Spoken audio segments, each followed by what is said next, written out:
Yes, hello everyone. Fáilte Jock Goody, Cúilín Media once again. Welcome back to another weekend preview show here on Cúilín Media. My name is Seamus Brady. I'm joined by Liam White and Matthew Hurley for the opening bit of the pod. Hopefully, lads, we'll get Aaron to join us at some stage. But boys, big weekend. Obviously, ahead in action in the club championships, but then also we have quite big GA news to dive into. I'll start with you, Liam, first. How are you keeping? Yeah, not too bad.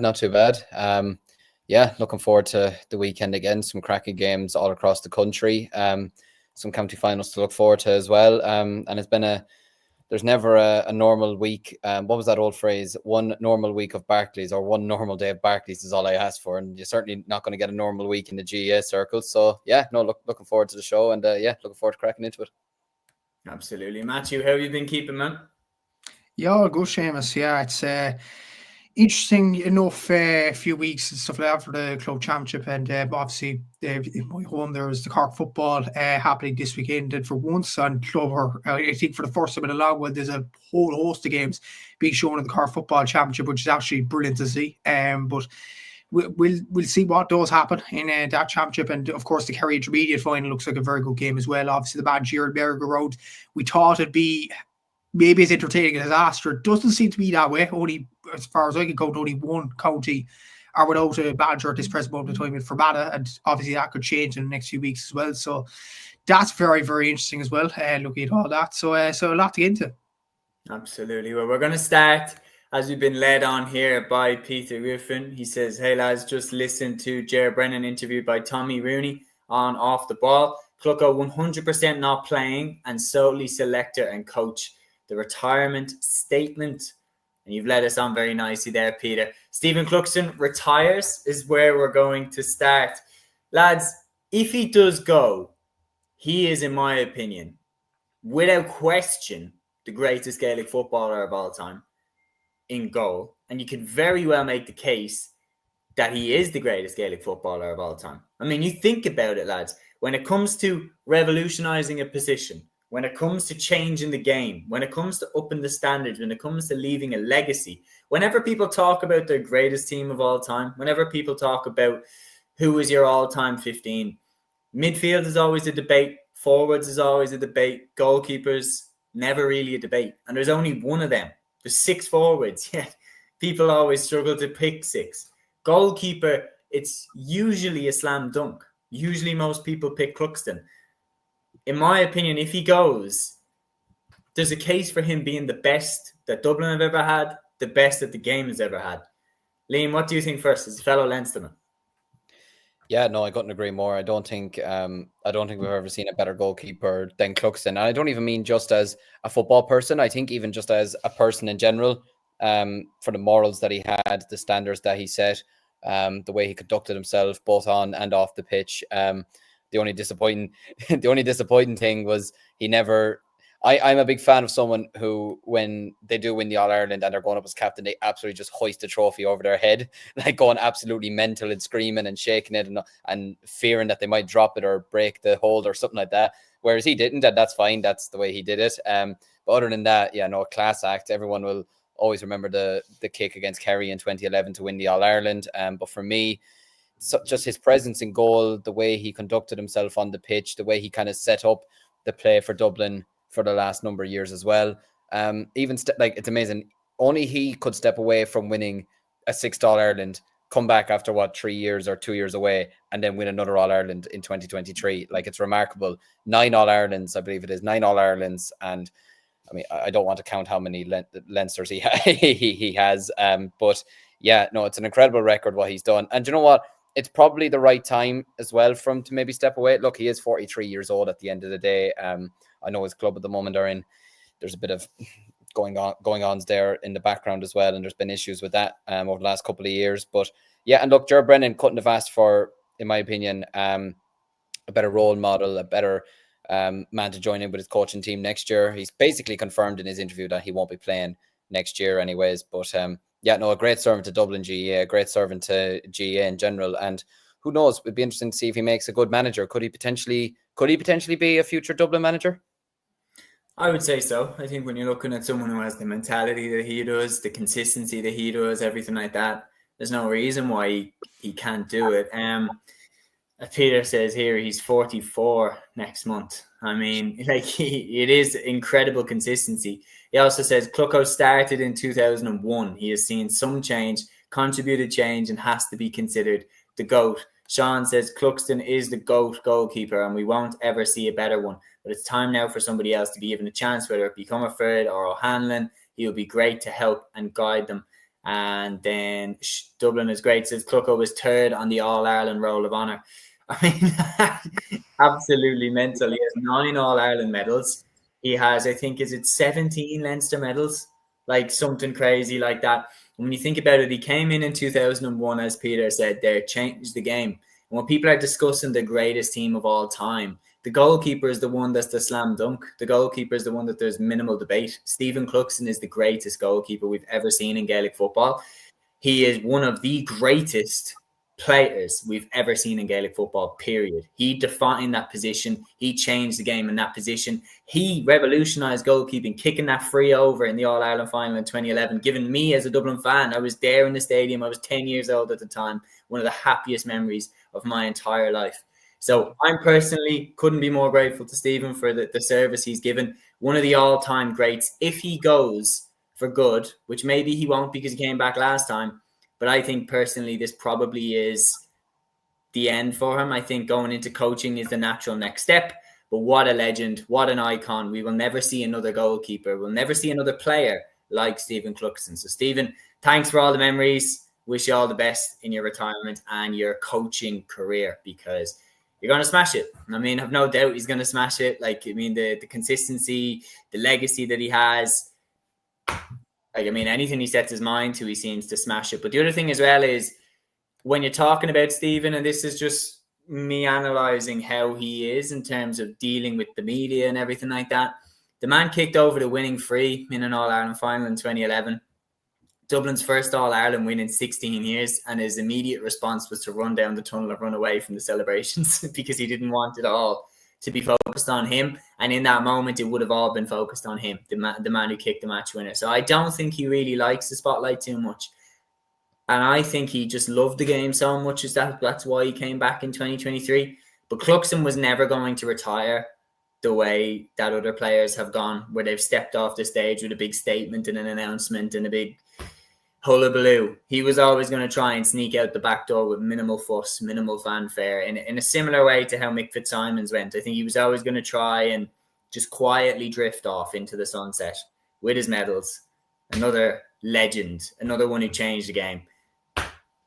Absolutely unbelievable. I'm lost for words, Matthew. What would you put on that? First of all, I put up a post on Instagram last week with the caption "Cluxton retires?" ? And a lot of people, especially on Facebook, were saying, "Who's saying retirement?" It was a question first of all, but second of all, I should just go out and predict the lotto numbers after this. I knew this would like he was going into the management team. It was always going to happen. And he's 44 next month, as Peter mentioned there. Like, what a servant he has been. And a lot of people point towards Rory Beggan, Niall Morgan, Sean Patton, to a lesser extent Shane Ryan from Kerry. But Cluxton was the guy that revolutionised Gaelic football goalkeeping. He was the guy that initially took 45s. I don't think any other goalkeeper regularly took 45s before Stephen Cluxton. I might be wrong on that, but he was the first major goalkeeper to do it. Even during the bad days with Dublin, he was still the most consistent player in the team. Like, you'd never seen Stephen Cluxton make a mistake, a bad mistake. And that's a testament to himself. He's a really, it's kind of weird to use the word consummate professional, because obviously Gaelic Games is an amateur sport. You're not getting paid for it. But Cluxton, that's kind of the language you'd use with Stephen Cluxton. He was that kind of guy. He carried himself so well on the pitch. Like, he wasn't going to do crazy celebrations or anything like that. He was just an absolutely outstanding footballer. And I'd agree with you completely that he is the best goalkeeper of all time. If anybody doesn't say he's the best goalkeeper of all time, sorry, you've never watched the sport. He is an absolutely incredible goalkeeper, an incredible legend for Dublin G. And if it is the last we've seen of Stephen Cluxton, what a servant. Absolutely brilliant. As you mentioned, there's 17 Leinster titles thereabouts, 9 All-Ireland championships, which is absolutely incredible with Fitzsimons and James McCarthy, obviously. Like, it's just an unbelievable career. And, like, to play since 2001 and go to 2025, absolutely outstanding and an absolutely brilliant career for Stephen Cluxton. It just occurred to me as well, weird kind of a stat, Gaelic Games with movie culture. During Stephen Cluxton's career, every Spider-Man movie has been released. That's an incredible piece of trivia there. Well, the other one as well, just for me personally, I was born in 2001, so I have no recollection of life without Stephen Cluxton playing a goal for Dublin. I have no memory of when he wasn't possibly going to play in goal for us, because even the years where he was gone, it was constantly a debate of, is Stephen coming back? When is Stephen coming back? So I'm going to miss him, man. And like, there was one moment in the 2023 All-Ireland final, Liam, where I saw his influence like I'd never seen it before. It was Dublin had kind of capitulated in 2021. There'd been a bit of a lack of discipline in that semi-final defeat to Mayo. Cluxton was always seen as a standard bearer. He was always seen as someone who drove the standards in the camp, made sure that everything was up to scratch, up to a level that was adequate for playing for Dublin. You have to, hold yourself to a certain standard in order to wear that jersey. And that was why that Dublin team was so successful. One of the key reasons why that team was so successful. But in the 2023 All-Ireland final, Cluxton, who was only recalled into the team that year, there was a little incident in the All-Ireland final where I think Clifford and Brian Howard were kind of chirping at each other. Brian Howard turned around and went to go up and square up to David Clifford. Cluxton sprints out of the goal, grabs Brian Howard, pulls him away from that situation, shoves him off. Get over there now. Don't get involved in the nitty gritty. And I just in that moment, I was like, oh my God, this fella is such a captain. He's such a leader. He's such a guy that not only does he hold himself to all those standards, he makes sure that everyone else around him is on the same wavelength, on the same page. So not only do I think that he has been one of the greatest players, one of the greatest professionals, definitely the greatest goalkeeper we've ever seen, I think he has the potential to go on to be one of the great coaches, great managers that we see in the game as well. In terms of a personality, in terms of a man, he's one of the all-time greats. I know I'm a Dublin fan, but I think it's undeniable. I really think it's undeniable. Yeah, no, his morals are something to behold. And that's the thing as well. Like, you feel like maybe if he wasn't in goals during that little spat, could Howard have been sent off potentially? Sometimes you just have a player on the pitch, and a lot of time it is a guy, whether it's in a club or a county, who everybody just respects. Nobody talks back to, everybody listens to, and they're the one driving everything forward. They've seen it all before, and they know what it takes to win. They know what it takes to, I suppose, keep the standards high on the pitch. And look, it's probably a good thing that he's staying with the Dublin footballers, for the management side of things, because now he's able to manage things from the sideline the same way that, especially as a goalkeeper, you see everything in front of you. So you can see every aspect of the pitch and seeing every little thing that a player is doing. And now he'd be able to do it from the management side as well. And, he'd be able to say to players, listen, we're not here to fight. We're not here to get involved in scraps. Or if a player is saying something to you, if a player's following you, whatever, just get on with the game and don't be worrying about it, because we need to win this game. So, no, I think it's actually an excellent appointment by Ger Brennan to be bringing him in to the management team.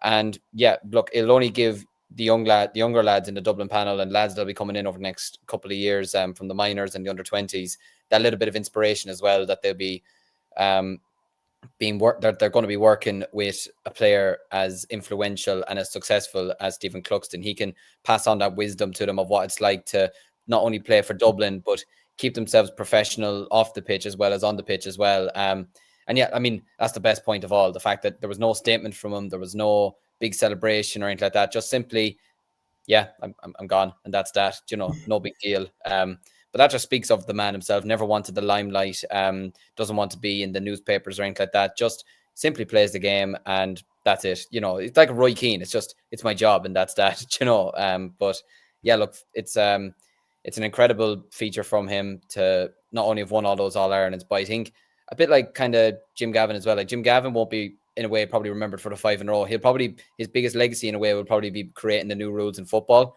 And, Cluxton, I feel, for me, more than his All-Ireland wins, the way he conducted himself on the pitch, and the leader that he is. I think he's going to be excellent for Dublin over the next couple of years, and that's probably something that I'll remember him more for than the All Ireland wins. Absolutely.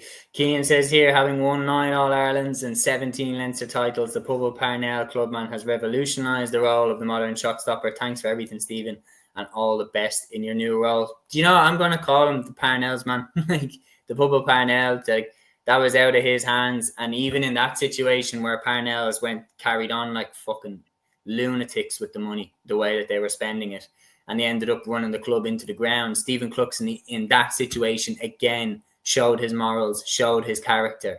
When he walked away, requested a transfer away from the team because they were spending money bringing in players. That, again, showcased to me his morals, his principles, that he would never break them, that this was, to him, against what Gaelic Games was, against what GAA clubs were supposed to be, and he was willing to walk away from, at the time on paper, Parnells had one of the strongest teams in Dublin. They could have won that Dublin Championship on paper, and he was still willing to walk away from it. And that tells you the type of man that you're dealing with, and I've nothing but respect for him. Kieran Sharp says, how many more years do you think Neil McManus has left, and can he bring Rory Cushendall back to the All-Ireland final? I think Neil has a few good years left in him, to be honest. He still looks as sharp as ever. I think Rory Og probably won't make it to the final this year. Liam, you've picked them to win Ulster. Do you pick them to go to the All-Ireland final? Well, my heart said, would you believe it? My heart actually thinks it will be a Rory O'Cushendall Kilcormac Lahi final, but that's my heart talking. Wow. But I feel like for the moment, I'd say my head would probably say that only I've predicted St. Thomas's to win the All-Ireland. I think Rory Og are good enough to get to an All-Ireland final. There's no question about it. Actually, no, wait, they can't meet each other because I know the Leinster champions have to play the Munster. Never mind, forget I said that. Rory O'Cushendall have to play Leinster or Munster. But honestly, there's no reason to suggest that they couldn't. Neil McManus is still going very, very strong. Could probably still do a job for, actually, no, not could. He would still do a job for Antrim, to be honest with you. He'd still be their best player, let's be honest about it. But yeah, look, you've players like him, you've players like TJ Reid, obviously Stephen Cluxton himself, all these players that are going into, Patrick Horgan as well, the players that are going into the latter stages of their careers. Yeah, there you go. The players are going into the latter stages of their careers and they're still wanting to keep playing at the top for as long as possible. It just shows, but it shows as well the conditioning of these players nowadays and how they're minding themselves off the pitch as well. That plays a big factor as well, because obviously it's a lot easier now to see players playing until they're 35, 36, 37 than it was, back 20, 30 years ago. Yeah, no, I do agree. And lads, the set is complete. Welcome, Aaron. Well, how are we, lads? How's things? How are we? Make sure that there's nothing mental in the corner of your screen there before the dimensions change. All good, lads. No, I was listening to you chat about Cluxton there.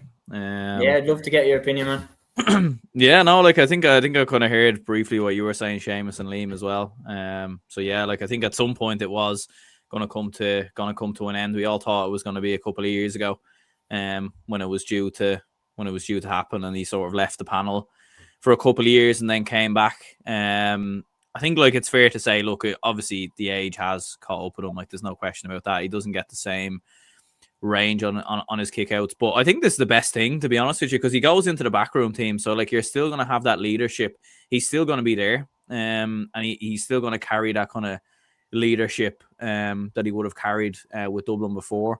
For the new goalkeeper that comes in, which will obviously be interesting to see, because there's been a lot of chopping and changing. Probably going to be Evan Comerford, but we know Dave O'Hanlon was there before. Desi tried out a few different goalkeepers this year as well. So the fact that Cluxton's going to be there as well to oversee that, to coach the goalkeeper as well, I think is going to be huge. So, I'm looking forward to that. But yeah, by far one of the greatest players to ever play the game. And I suppose when often do you say that about a goalkeeper, Yeah, no, well said. There's no question about it. He leaves a legacy and huge boots to fill. Kieran says, cheers, man. Peter says, Niall Moynihan's in there with Jared to the guru of sports science. He's gone under the radar as a really, really shrewd appointment there, Niall Moyna as well. Like, I mean, the experience that he has is absolutely through the roof. We're going to move on from that story on then to new GA managerial appointments that have taken place this week. Matthew, you please jump in and correct me if I miss any here. So we have David Power returning to Tipperary management, but this time he's taking the Tipperary LGFA team. We have Gregory McGonigal retaking the Armagh senior LGFA position. Declan Bonner hasn't been appointed yet, but he is going forward to be interviewed for the Fermanagh job, and I'd like your opinion on that as well, lads. And then on top of that, Keith Higgins named the Mayo under-20 football manager, and Mark McHugh finally confirmed as the new Westmeath manager. Aaron, I'll go to you first. Out of them, which are kind of the main ones that stand out to you as being, this is going to be interesting? Yeah, I think Mark McHugh going to Westmeath is very, very interesting. To be honest with you, like that's one that I think caught a lot of people by surprise. Like obviously Mark McHugh, he was Kilcue manager, wasn't he, last year? I think he was in there. I think it was Lacey that was. Yeah. Oh, yeah. Sorry. Yeah, I was mixing them up. Yeah, it was Lacey who was a manager, but I think Mark McHugh might have been involved there.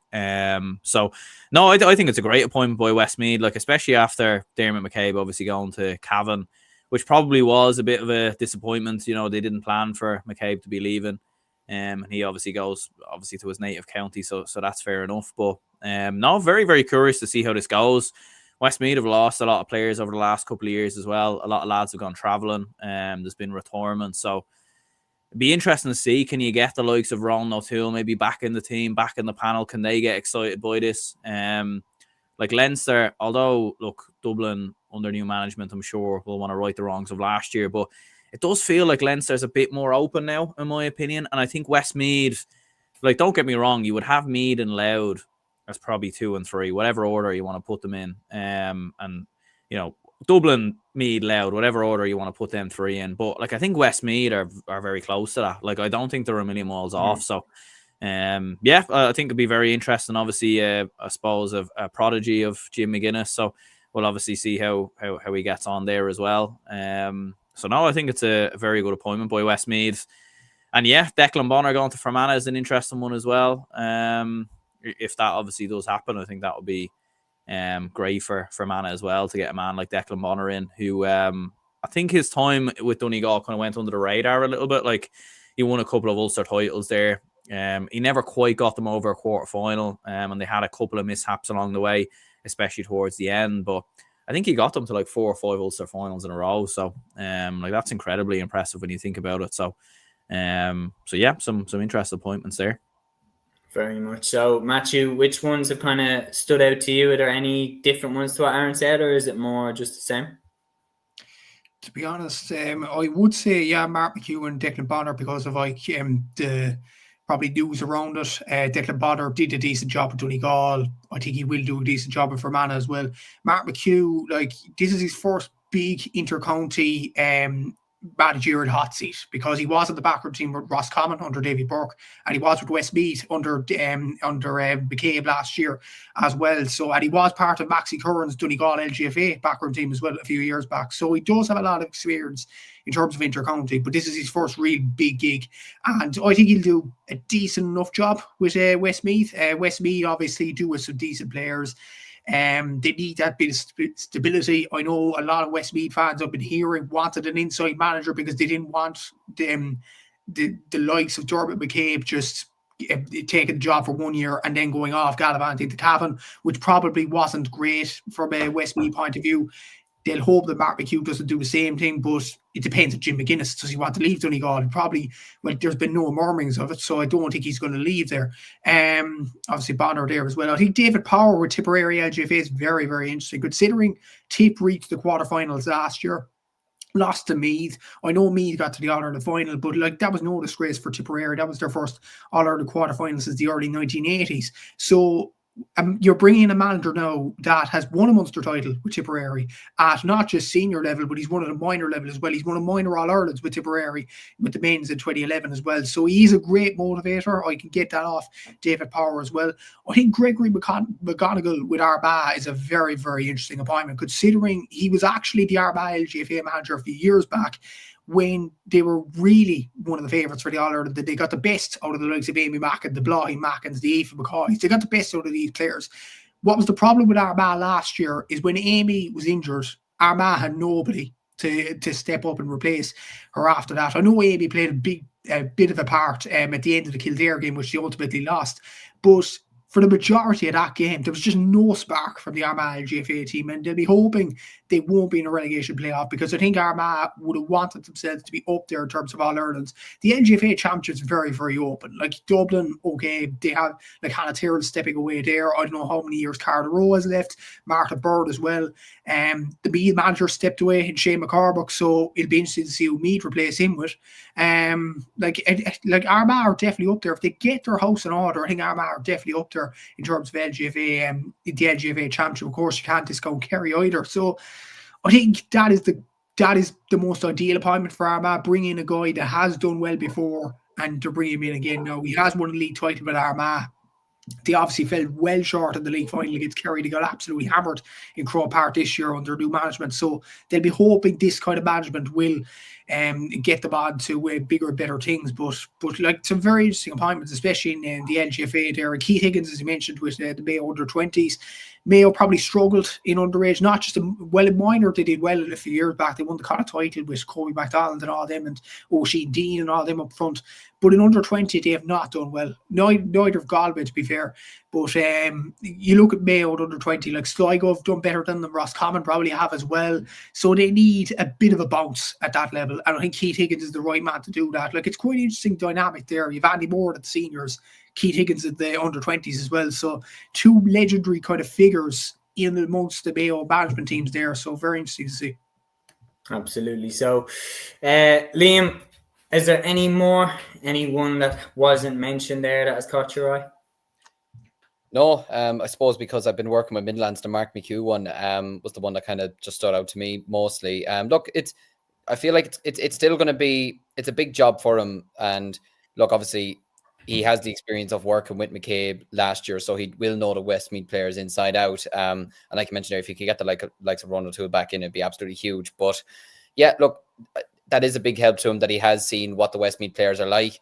He knows the task next year, you know, getting out of Division 3, which they are fully capable of doing. And like this, the thing they had, I would still describe it as one of the most unluckiest seasons ever, because they didn't play a bad game this year, but yet they lost nearly every game, you know. But it was just one of those seasons where nothing seemed to go right for them, no matter what they tried. It is the only issue, and it is something that is starting to become more of a factor with outside managers. Like we've seen there with McCabe, or we could see it with another manager soon. You never know. If their county comes calling, do they step away? You know, that is the only worry now. Like you mentioned there, I don't. They will. They will. Like, yeah. I've a hot take on that. They will. They always will. I've never seen an example where a manager will manage their entire career and not ever want to go back to the county that they actually like. Eamon Cregan won an All-Ireland Fields in 1994, Liam, and he said it was like one of the most bittersweet days of his life because they beat Limerick in the final. You will always still have a draw for your home county, as you should in the game. But in my opinion, whether it's Liam Cahill moving from Waterford to Tipperary, whether it's Ger Brannan moving from Louth to Dublin, whether it's if Henry Shefflin had gone from Galway to Kilkenny, if Mickey Hart had gone back from Derry to Tyrone, guess what? None of you have any right to feel hard done by in those situations. The manager will always go back to their home county because that's the one that they would have grown up wanting to manage. So when you're in certain situations, it makes sense. Like when, for example, when Dublin hired Anthony Daly, we were bringing in a manager who was from a county that was ahead of us in terms of their hurling ability, in terms of their most recent successes, everything like that. Dalo was coming in to boost Dublin hurling up. And once we got up, then it makes sense eventually at the end of the decade. We did go for Ger Cunningham, but it made sense. All right, let's go now with Pat Gilroy. Let's go with Maddie Kenny. And then eventually Neil O'Callaghan. Galway, it has not worked for them to go outside because they are already at the level where they want to be competing for all Irelands. When you're helping to move through the gears, it makes sense to get a manager in from outside. But in my opinion, you can never feel hard done by when a manager jumps ship to their home county. If, for example, it's a Mickey Hart situation where he left Louth to go to Derry, I can understand feeling hard done by in that situation. But if it's to move to your home county, I don't think you, especially like when Westmeath hired a Cavan manager and then Cavan needed a manager, you should have seen that coming. And now that they've hired Mark McHugh, if Jim McGuinness goes in a year and a half and Mark McHugh's done really well with Westmeath, guess who's going to be front runner for the Donegal job? And guess who will definitely take it if it's offered to him? Mark McHugh. Yeah. So, in my opinion, you don't have a right to feel hard done by with these things. And like, let's be honest, he'll probably get Westmeath out of Division 3. And like Aaron said there, the Leinster Championship this year will probably be the most competitive we've had in years. Like Westmeath could look back on last year and think we should have bet Kildare. We could have absolutely have beaten Louth in a Leinster semi-final. And who's to say they couldn't have beaten Meath in a Leinster final? Like they could easily have won Leinster in the end, really, if this hyper universe had gone their way. But and I know it seems mad saying that considering they ended up losing to Wicklow in the Tailteann Cup, but they just had a total collapse that day, and everything that could have gone wrong for them in the end there went wrong. But yeah, no, look, I still think it's a good appointment. He's had good experience in the past as well. He had stints with the Roscommon senior footballers, the Donegal ladies football team. So it's not like he's even a rookie to a degree. He has experience of being around other counties as well, so he'll know how they'll all manage and like that. I agree with Matthew as well. I think the David Power one is a very, very good appointment. I loved, it's mad saying this as an Offaly man, but I loved his run with the Tipperary footballers in 2020. Sorry, Matthew, I know they won the final in the end, but my PE teacher was on the Tip team, so I was kind of forced to support them on the day. But it was a remarkable run that he had with them. And he always came across as a gent as well in his interviews as well, and very gracious as well. So yeah, look, I think he's a great appointment for the Tipperary ladies footballers as well. Like you mentioned there, getting to the quarterfinals last year. Didn't do too bad in Munster either last year as well. So yeah, look, I think that's an excellent appointment for them. But yeah, there's been no shortage of drama when it comes to managers at intercounty level. And I think the shocking thing is I don't think we're at the end. I feel like there could be a few more to come over the next couple of weeks. I don't know why. I just have a feeling it's been one of those summers. Yeah, there's no question about it. There's been a lot of jumping ship and everything like that. Peter says, valid point on outsider managers, many out the gap when the home county job is on the table. Not great for the county, left in the lurch after one season. Now, Matthew, I'm going to try this in. Peter says as well, Pat Spillane was spilling the team on the payments to managers recently. Yes, I did see that. Now, again, that's a debate which we definitely will have in the future, lads, because that's a motion that's going to be passed in Congress down the line. I probably would be in favour of talking about it then when we have more information, more facts. Is that something you're cool with? Yeah. Okay. So let's move then to the next topic. And Matthew, you threw this into the group chat, so I'm going to let you take the floor with this one. A club debacle in Cork. You were talking about 3 games in a weekend for some players. Any intel that we can get here will be really good, because I'm sure there's some viewers that don't understand fully what's going on with this situation. So this story was actually broke by Kieran McCarthy, the sports editor from the Southern Star. This involves the Cork Camogie and LGFA championships. So there is a bunch of players playing on the Carbery divisional camogie team that are playing on Sunday evening in the senior preliminary quarterfinal against Blackrock. That's in Castle Road at 6 p.m. on Sunday. But the controversy here is there is a group of girls that some are playing for Clonakilty LGFA club. That's on Sunday morning. So 2 games on the same day. I mean, that's absolutely mad as it is. But before that, on the Saturday, you have Clonakilty Camogie team in the Premier Intermediate quarterfinal. So that's 3 games for some players in 28 hours. And that's absolutely mental in its own right. And there are some players involved in that Carber divisional team as well. There's one particular player playing for Newstown on the Saturday evening at, I think it's 5:30 in the evening. Then on Sunday morning for the Ross Carbery LGFA team at 12 o'clock, that's in North Cork. And then they have to travel down, that player has to travel down to the city to play for Carbery in in the preliminary quarterfinal against Blackrock. So that's 3 games in about 24 and a half hours. That's nuts. It really is nuts. And again, Seamus, you mentioned this point on my own podcast when I was mentioning about the Libby Coppagers and the Hannah Loonies playing games on the same weekend, and the Camogie Association and the LGFA Association not communicating. There's a simple explanation. They're different organisations and they do not budge. Simply, they play them on the same weekend. Camogie and LGFA play on the same weekend. It's the same at national level during the Little National League or whatever, the very Camogie League, and the same in the All-Ireland Series in inter-county level. It's the same down here in Cork. You have LGFA and you have Camogie on at the same weekend.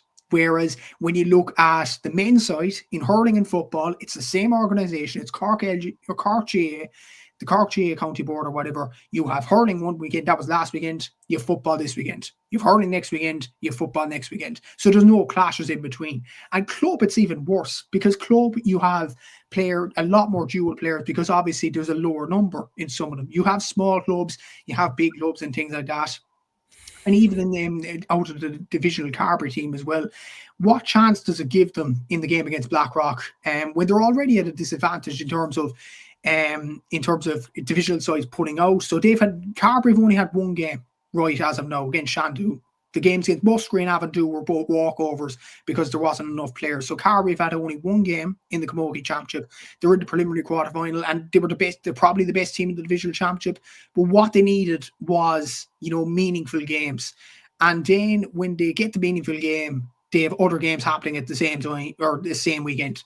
And I think you'd agree with this, lads, without much context, obviously. The 3 games in between 24 and 28 hours is an absolute disgrace, really. 100%. Well, if any injuries happen, it was just, we could have seen it coming from a mile away. You've absolutely nailed it there, man, in terms of the issues come from the fact that they're 2 separate organizations. They have no obligation to really communicate with each other. They can put the games on whenever they want. If they were the same association, which 2027 was when the GAA, the LGFA and Camogie announced that they would be united by 2027. That cannot come soon enough. That has to happen for all of the codes, because the minute that happens, a lot of the issues that we see around fixtures, around facilities, around all of these things would be sorted, because now we would be forced to communicate with each other. And things like that, whether it's, coverage as well, even tiny little things like the coverage, because if you see there on the Sunday game intro doesn't have any LGFA players. And that is because RTE do not have the rights to show the LGFA games live. So that is why it is not in the Sunday game intro. However, the problem is when you have a young girl, or when you have a girl in her teens or early 20s, or even just a woman who's a casual observer of the sport, they don't know that reason. They don't know that that's the reason why there isn't an LGFA player in the intro. They just think, they're disrespecting the LGFA players. They're not putting them in the intro.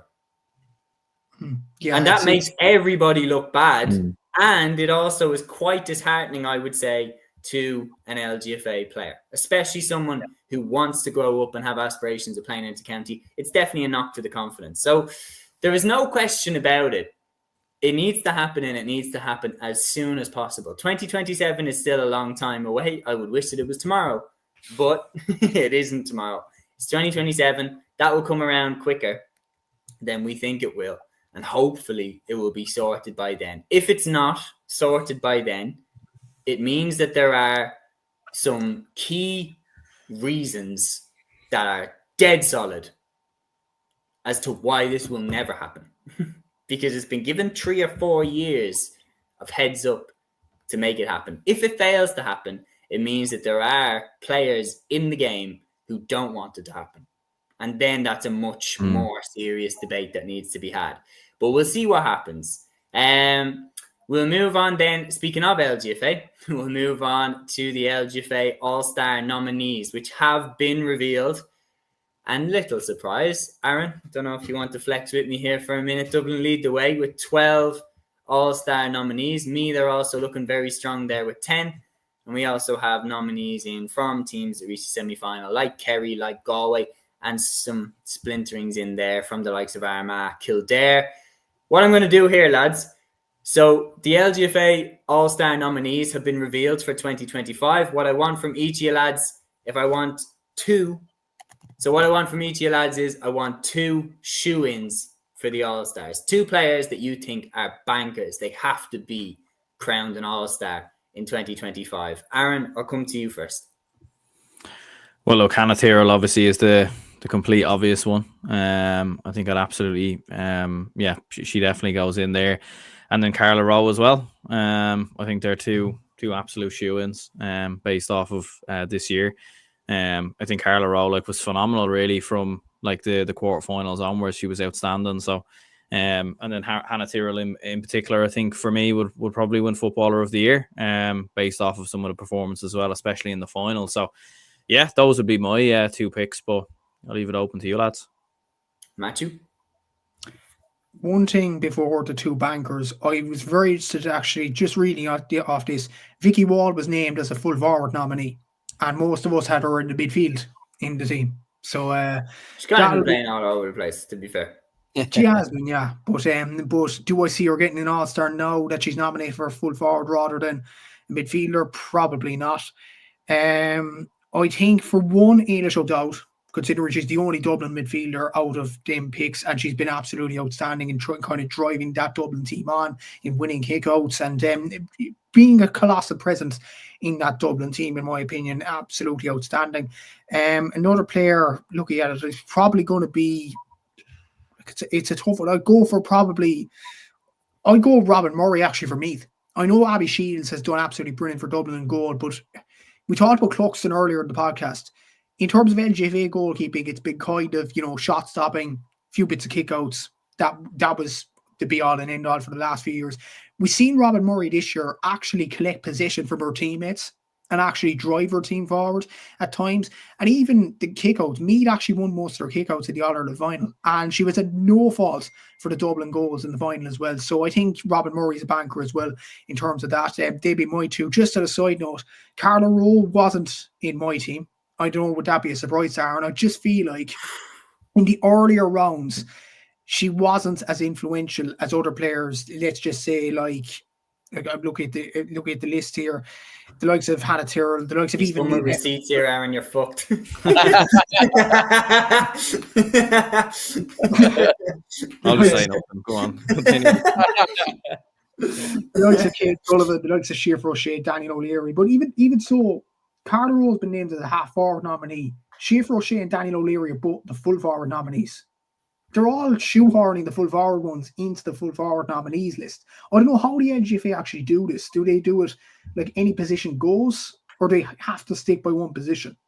It's going to be very interesting to see. But for instance, I would have had Siofra O'Shea or Daniel O'Leary in the half forward line, and they're named as full forward nominees. And I would have Vicky Wall at midfield, and she's a full forward nominee. So it's a bit confusing. I don't know how they're going to do this anyway, but we'll have to see. Yeah, I mean, if Vicky Wall doesn't get it, it is it's quite astounding. Really unofficial here, says Kildare. Only 1 nomination is harsh, considering they beat Armagh and knocked them out before putting it up to Kerry in the quarterfinal. I absolutely agree. I think Leisha Lenihan, for me, was absolutely outstanding. But then across the field, people like Roisin Byrne were really, really good all year. I think there's definitely cases that could have been made for players like that. So, yeah. For me, my bankers, I'd have to say Hannah Tyrrell, for me, definitely an absolute out-and-out banker. Vicky Wall, for me, should be a banker. If she doesn't get an All-Star, I think that's absolute madness. But if I had to say what my 2 bankers are and be different to what you have said, for me, Leah Caffrey has to be a banker. She was absolutely outstanding. And then Avian Cleary at wing-back for me, I thought was absolutely magnificent throughout the entire year, particularly in the semi-final against Kerry. She was driving them on at a key stage of the game. She got a couple of crucial scores, and then one especially in the second half that was just brilliant. So that would be my 2 bankers. Liam, if you had to be different with your bankers, which are you going with? Well, I was going to say Siofra O'Shea, but Matthew mentioned her. But I think I think it was if I memory serves me correct, she got 5-10 in 3 games before the semi-final. I mean, that is incredible. And even the way she turned the game against Cork in the second half. I remember watching it, and Cork were on top of Kerry in that game at Páirc Uí Chaoimh, and the way she turned it around for her side was absolutely remarkable. And you know what it is, if Kerry had gone on to the All-Ireland final and gone on and won it, she would have been an absolute shoo-in, in my opinion, for Footballer of the Year, I think, without question. I think she would have done a lot of damage potentially in the final. She's that good of a player. But yeah, look, Hannah Tyrrell absolutely has to be one of them as well. She's been absolutely fantastic all year. I feel Emma Duggan, well, see, Emma Duggan's a hard one. Maybe she's had a few good games, maybe not been as influential maybe as she maybe had been over the past couple of years. Vicky Wall is obviously, for me, still the best player that Meath have. But yeah, I think I can't even say the name now. Help me out here. He's having a mare. You're going to say Shay O'Shifra now? No, I actually will as well. Shifra O'Shea. There we go. I got there. Yeah, no, I think she's an absolute definite. I think as well, Sarah Wall from Meath as well has been very solid for Meath all year as well at centre back. So I think if I was to bank on two, I'd be banking on those two. I'm not saying the name again. It's like Matthew Zimmer Biomic. Anyway, we've just wrapped that up. The LGFA All-Star nominees. Either way, we will find out when the All-Star ceremony takes place, which I think is in November, if memory serves. I was at the one last year, so I really should know that. November 15th. November, yeah. God, I was at the one last year. That feels like it's about 2 months ago. But anyway, Matthew, I'll throw this one to you because this directly affects you, and then we will move on to each of our club games to watch out for this weekend, and then we will wrap the show up beautifully in a nice little bow on the hour mark. Matthew, the McGrath Cup has returned for 2026. It is returning. Has it? That's news to me. Well, Joe O'Connor was speaking at a launch there for Fuel Their Game. And I'll get his exact quotes. If you look it up online, it says there will be a McGrath Cup in 2026. Now, let's take a look at what he actually said. So let me get the exact quote. So he was speaking at the launch of Fuel Their Game, and he was quoted as saying this: just keep it the way it is and train away for the league. I just think there's enough competitions, and it's probably a time where players can just focus on getting a pre-season in. If it was there, I'm sure it wouldn't be a big issue, as a couple of games get you ready for the league, but it's nice to have a block where you can just focus on training. So they were the quotes that Joe made about the potential, let's just say for now, potential return of the McGrath Cup. Matthew, I think safe to say me and you have made our opinions pretty clear on the preseason competitions. In my opinion, there is just no room for them, and teams don't take them seriously. And I've witnessed in the O'Byrne Cup, no one in Leinster gives a fuck about the O'Byrne Cup. Like, no one gives a fuck. People win games and then pull out of the competition the next day. Dublin played it, I think, the last 2 years when the entire team was in Portugal, or like away. Like, nobody is paying too much attention to it. In my opinion, it's adding another competition into an already way overstretched, way too thin, way too packed calendar. Yeah, it is. And first of all, Cork were actually the holders of the McGrath Cup. So I kind of wanted to end in that kind of standby, because we were the last winners of it. But in terms of player welfare, yeah, I'd agree with you, Seamus. Look, I don't think there's any room for it. I think, look, there's the club competitions, there's the Alliance League. What I was thinking with the preseason competitions actually been last year, I was thinking, would you not have the league mid-January and have rest for the players around April, March time? That would make the more sense there. But they didn't do it. Like, by the time, I think the first Alliance League game this year was January 27th or 28th, I think it was this year, which it was very, very puzzling.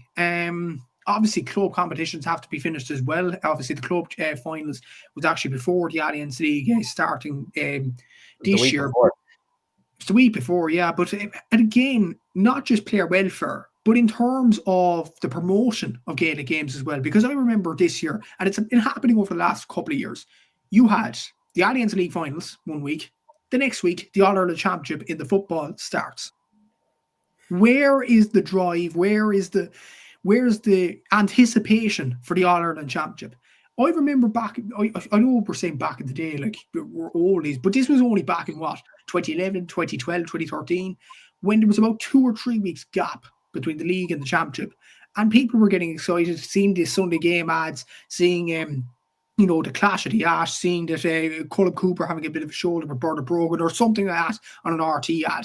We were seeing that in the 2 or 3 weeks, and we're getting hyped up for the championship. I know it might have been a crappy game to start with, let's say Donegal against Antrim in 2011, but it was general excitement building up to the championship. But now there's no time to look ahead to the championship. You look at the Allianz League, like before we finished reviewing the game between Kerry and Mayo, we were suddenly into the next week of championship action, which included I think an Ulster Championship game this year between, I think it was Tyrone were playing this year, which, I mean, it's not enough time. It really isn't enough time. And I just think we're missing kind of a trick, because you look at other sports, you look at rugby, the Six Nations, there was a build up to it. We know exactly when it's on, and we're saying, okay, who's going to win it? Will it be Ireland? Will it be England? Will it be France? And we have a 2-3 week build up. The Premier League, look at it this year. You have fantasy football. You have people buying players left, right, and centre. Haaland and Salah, whatever, can't be on the same team. But you had 2 or 3 weeks break after, even 4 weeks break after the Club World Cup ended, and you had time to build it up. There's no room to breathe with Gaelic games at this present moment in time. And I think with the McGrath Cup coming back, or any pre-season competition, it would just increase the problems that we already have at this present moment in time. So I think it's a non-negotiable. You can't have it. You can't have pre-season competitions. And I would beg the GA, please have the Allianz League mid-January, so the players can have a prolonged period of rest in April, and we can actually build up properly to the championship.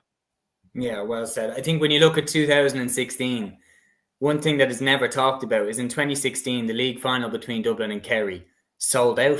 82,300 people were in Croke Park to watch the league final that year. It was absolutely packed to the rafters, because the league was completely sold as a different competition. And on top of that, every team in the league that year and around that time, they went for the league hammer and tongs. They wanted to win the league, especially when it came down to the final stages. We were inundated the entire way through the league campaign last year with who really cares about winning the league. Donegal lose a game. Do they really care about winning the league? So then when it came to the league final attendance was terrible, because if you were constantly telling us that the teams don't really care, the competition doesn't really matter, why would fans from Kerry and Mayo make a really, really long and expensive journey to go to Croke Park to Dublin to watch a final that you're being told almost on a daily basis no one really cares about? If you move the competitions further apart, like move the league back into the start of January or mid-January, but just give it that time that the preseason competitions got, and then you have the space between the league final and the start of championship, more teams would take the league serious and go for it, therefore improving the competition, number one, improving attendances for the final, number two, but then also, as you said, Matthew, leaving that gap so that we can properly promote the start of the championship. We experienced it with our podcasts. We experienced it, like we were doing weekend review shows for the league finals and then having to run to do a weekend preview for the start of the All-Ireland Championship the next week. Like, it was so hard to get it all in time before the start of the championship. Moving it back, giving it that space would give every single media company around this country chances to make a whole content schedule to build up to the championship launching, and that would be better for everybody. I can remember, wasn't it, the podcast you and I did, Seamus, like we were covering the 2 Allianz League hurling finals, and yet we were also covering Donegal Derry in football. Do you know, like there was no chance to, reflect on the league hurling finals, because you had to think straight away about the championship football. Do you know, like that's mental that you can have those 2 sort of games on the same day and at the same time. Do you know, And like, especially say if you were the likes of myself or Matthew, who would have been watching probably the league finals instead of the Donegal Derry game because our counties were involved in it as well, it makes it harder for people to enjoy the start of the championship when it does come around. Yeah, there needs to be a proper launch. Like there needs to be like a proper like build up to a even press conferences, that kind of thing. I know, like, fair enough, there is that whole thing of players don't want to do media and managers don't want to do media and everything else. But make it more enticing then. Make it a way that it is enjoyable in that way. And then obviously, I know we've all kind of spoken about this in the past as well, but ask the right questions. You know what I mean? Don't be trying to set people up and everything else. And obviously players aren't going to give away tactics. Obviously players aren't going to speak about playing Donegal the next week or Derry the next week or anything like that. But you know, make it interesting. Do you know what I mean? And have like a proper launch, and you know, the GA could do. But look, let's not give them too many ideas. Well, one of the things that I've seen, which is so effective for me just as a UFC fan, is the UFC do UFC countdowns for every single pay-per-view. Boxing with Canelo and Terence Crawford, they're doing, you know, countdown to their boxing match where they're just showing shots of training and stuff like that. Like, as GA fans, we would absolutely digest training videos and everything like that. We would. And I get you can't go into the camps and show what Jack O'Connor is planning to do this weekend against Mayo. But something where you were just like showing them doing like a free kick drill or something like that. GA fans would really consume that. If you had drills where counties were happy to let you see this. You look at what FIFA had. I know FIFA have a lot of money and everything like that, but like the Captains of the World documentary on Netflix about the 2022 World Cup, that's been done before. Dublin made a documentary about their team in 2006 under Pillar Caffrey. Galway made a full documentary about their All-Ireland win in 1998. Why is there no documentaries been made since about, like, one about Armagh winning would have banged. It would have been absolutely everywhere. One about, you know, Tipperary winning this year, Clare winning last year. Meade's documentary, actually, like Louth's documentary about their All-Ireland Junior LGFA win is doing really, really well. Like, people are engaged. People love watching that content. That's what we want to see as fans. We want to feel like we're really immersed and involved in it. And that's another conversation for another day. Maybe lads will make an episode. Someone made one a few years ago as well, which was decent. Yeah. Correct me if I'm wrong, lads. The last RT documentary made from a Gaelic Games kind of live event in live teams was the Dublin LGFA All-Ireland win in 2017. Was that the last one? By RT? I don't know. I know AIB were involved with Roscommon, was it? When they kind of did like a kind of one behind the scenes. I think that was when they won a Connacht title. Was it in 16? With Kevin McStay being there. But yeah, I think that might have been the last one, yeah. Yeah, like Peter says here, lads, we need more GANT. Remember Breaking Ball years ago? No midweek or Monday night show except TG Car, GA, and Daryl Caneda's old show Friday nights. RT and Virgin, where are you now? Peter says Blues Sisters 2018. I just look at it. I'm like, we had show sports on TG Car. We don't have that anymore. We had Championship Matters on RT. We don't have that anymore. There's so much GA content that we used to have that we don't. And if I look at, like, that was one of the things that was bittersweet about watching that Hell for Leather documentary. That documentary by RT, The Hell for Leather, is beautiful. It is one of the best sport documentaries I've ever watched. I watched one episode and I was hooked. I needed to watch all of them that day, and I did. It was absolutely beautifully made. All of the guests fit in so well, and you felt like you were on the journey with the GA from start to finish. Fantastically made. And you're seeing there going, so that's what you're capable of. You have the ability to do that. Why have we not seen this? Why is it taking so long to do this? Why didn't we have this for Kilkenny's 4 in a row and that 2010 All-Ireland final against Tip, which is one of the most epic matches I've ever seen? Dublin's 5 in a row.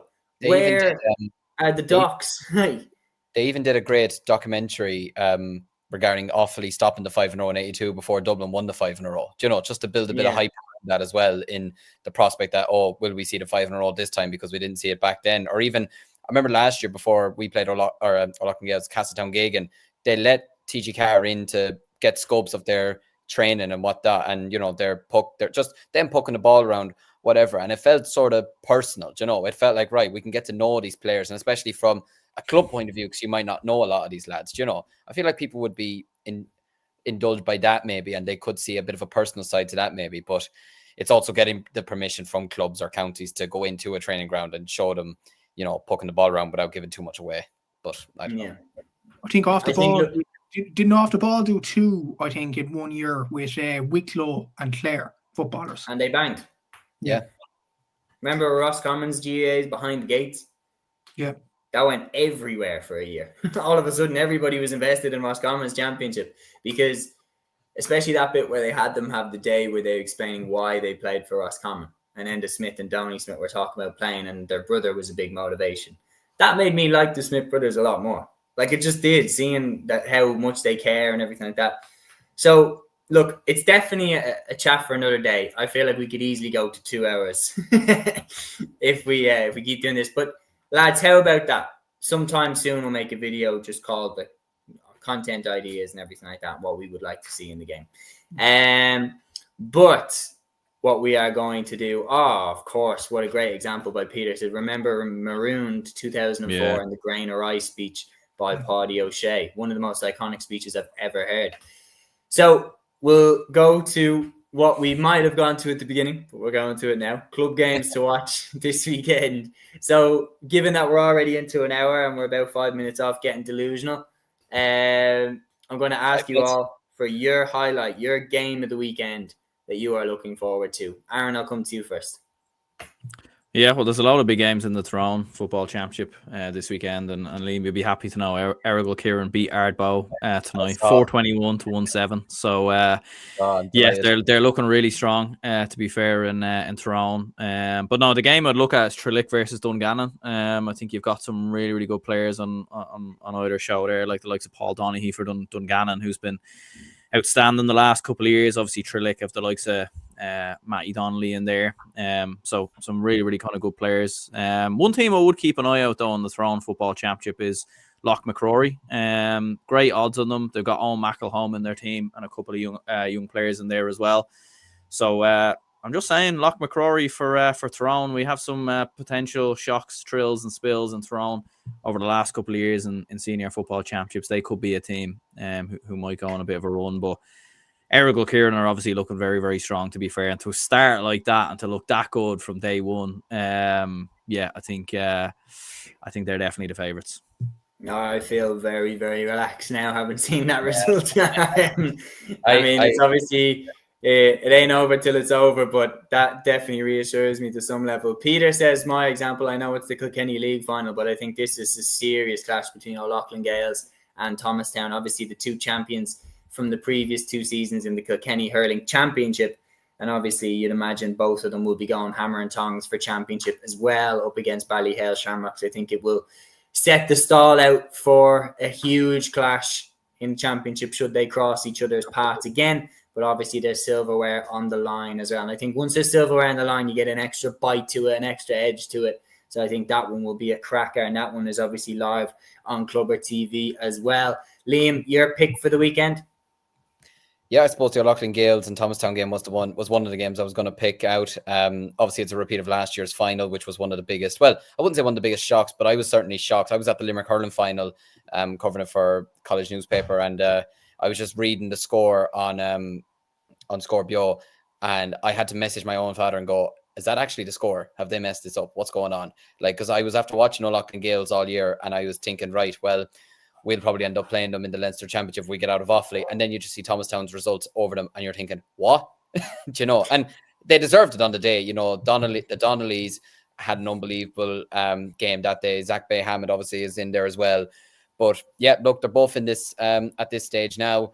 Thomastown, I suppose they've got 5 wins out of 5 in their group, which is exactly what they would have wanted. But they have conceded 4-13 in their previous match to Ballycallan, which isn't something that they'd be too pleased about. And then you look at O'Loughlin Gales putting 2-23 and making a good comeback against Ballyhale Shamrocks from the dodgy first half they had, putting 5-19 over Lisdowney. But they were also poor in that first half against Ballyhale. They weren't great in the second half against Dixborough. And I know they rested a couple of players the last day against Bennett's Bridge, and look, it made no difference to them in the end. But losing to them by 3 points isn't the best result for them either. But I do expect them to be much better this weekend. I think they probably will take down Thomastown, and win that match out. They'll certainly be hurting from last year, so I feel like a bit of revenge will be on the cards for them.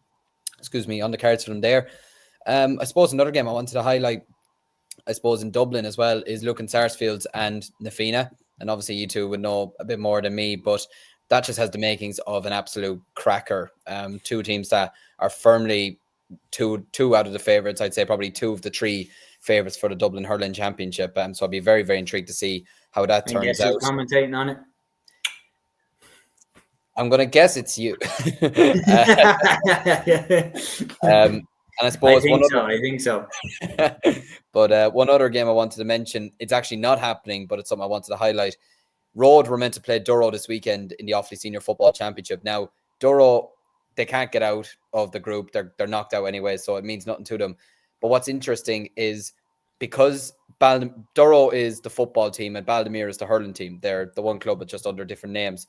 But because Baldemere are playing Kilcormac in the Offaly Senior quarterfinal next week, a load of the hurlers have pulled out of playing with the footballers, and they were left with 13 footballers for this weekend, and they had to postpone the match and give a walkover to Road, which is just mental to me. Because I'm just thinking, would you not just look? You could risk getting injured, but it does no help to your own players in terms of fitness. It does no help to Road going forward in trying to progress and win a football championship. And it's just not great seeing a senior team giving a walkover as well for me. Look, I don't mean to be dishing out with them or anything like that, but it just doesn't, it's not a great look. I'll just say that. But yeah, look, for me, those are the games to look forward to this weekend. And nothing against on Gaeltacht, but I would love to see the two Cliffords win Fossa the Intermediate Championship, just so they can go up to senior and ruin more careers. Matthew? Yeah, I'm going to put the Munster hat for now on. I'll mention Cork in a sec, but the Kerry Football Championship final this weekend decided by TG Carr, Dr. Crokes against the Gael. This is a very interesting story. The Gael were actually a junior side, I think, in 2019. They moved up to intermediate, they moved up the grades, and eventually they were at the senior final. They beat Rathmore last week. It was a brilliant win for them. German O'Connor's doing brilliant stuff in midfield for them, and they seem to be the surprise packets of the Kerry Championship at this present moment in time. Dr. Crokes obviously won the competition last year. They won the treble. Well, they won the quadruple. They won the league. They won the club championship in Kerry. They won the county championship in Kerry. They won the Munster championship and brought Errigal here at extra time. So Dr. Crokes are a very, very good side. It'll be very interesting to see this final. How will Dermot O'Connor match up with the Dr. Crokes midfield that includes Mark O'Shea, who did very well for Kerry in fairness in their All-Ireland run. So we'll have to see how that all plays out. Gavin White will be in action in this game for Crokes as well as the likes of Tony Brosnan. So it will be a very interesting game there. As Liam mentioned, the intermediate final between Gaeltacht and Fossa. Obviously, Fossa have the Cliffords. That's well established. And David and Body, you have Emmett O'Shea there as well. For Gaeltacht, though, from a Cork point of view, you have Aidan Walsh there. Remember him? All-Ireland champion in 2010. He's actually moved from Gaeltacht in Kerry. So it's going to be very interesting to see that. The reason is actually his wife is a Kerry woman. So yeah, he's moved across the border to play club football in Kerry. So lost to Cantork, but it is Gaeltacht's gain, and Gaeltacht do have some good players in and around the team, no doubt about it. In the Cork Football Championship, it's nearly all wrapped up. 5 out of the 6 knockout spots are already decided before this weekend, which is a kind of a shame. But what is an interesting game is involving the relegation. Now, in the relegation in Cork, there was a relegation playoff between the two worst teams, points-wise, in the group stages. Now, one of the effective relegation semi-finals is between two West Cork rivals, 10 minutes drive between them, Carbery Rangers and Clonakilty. Now, the loser of this is definitely in the relegation playoff in Cork. Now, Clonakilty, you might say that's a shot because they brought Nemo Rangers to penalties last year and they went to a county final against St. Finbarrs a few years ago. It hasn't gone right for them. They've lost to Carrigaline. They've lost to St. Finbarrs as well. Carbery Rangers have done the same thing, even though they were the relegation playoff last year. But Carbery Rangers were Cork champions in 2016 as well. So for one of them to be in a relegation playoff in Cork would be detrimental to them in this present moment of time as well. And between these two rivals, they've had 8 championship meetings. Who has won the most between these two? You'd be shocked to hear this. Carbery Rangers. Clonakilty have won 1 game since 2005, and that was in 2006 when Carbery Rangers were a new team up from intermediate. Clonakilty don't do well against them. So it's going to be very, very interesting to see that final as well. You have Castlehaven vying for a semi-final spot. If they do, like Cork, obviously, you have the group phase. You have the first place team will definitely get into the semi-finals. And we seen in the hurling last week, SARS thought they did enough against Lane Rovers. They beat them by 4 points. But in the end, Blackrock beat Douglas by 22 in the other game, which meant that Blackrock took their place into the semi-finals and SARS have to go through a quarter-final. It could be the same this weekend. Castlehaven have a game against Newstown, which you'd imagine will be a tight game. Newstown are a dogged kind of a team, whereas Nemo Rangers have St. Michael's, who could be in relegation trouble, and you have a feeling Nemo will put the accelerator on there. So it will be interesting to see the points difference and how it all transpires there. But a few interesting stories from the club this weekend. Absolutely. So, and that brings another episode to an end here on Cúilín Media. It's been episode 3 with myself, Seamus Brady, Aaron Prendergast, Matthew Hurley, and Liam White. We thank you to everybody who got involved in the comments. It really, really helped to make the show, from Peter Griffin to Really Unofficial to Gavin O'Reilly to Dublin is Great to, let me just get it up, to Pádraig Lennon, to Cian Guckian. It really, really helped to make the episode an enjoyable one, lads. So thank you so much for getting involved. We will see you on Sunday night at 8 p.m. for another weekend review show. We'll be back to review all of the best action from the club championships across the weekend. And don't forget to DM us, send us what was your highlights from the weekend. Make sure it is included in the episode and discussed. Until then, enjoy the weekend. Agus Torah. Instinct, baby.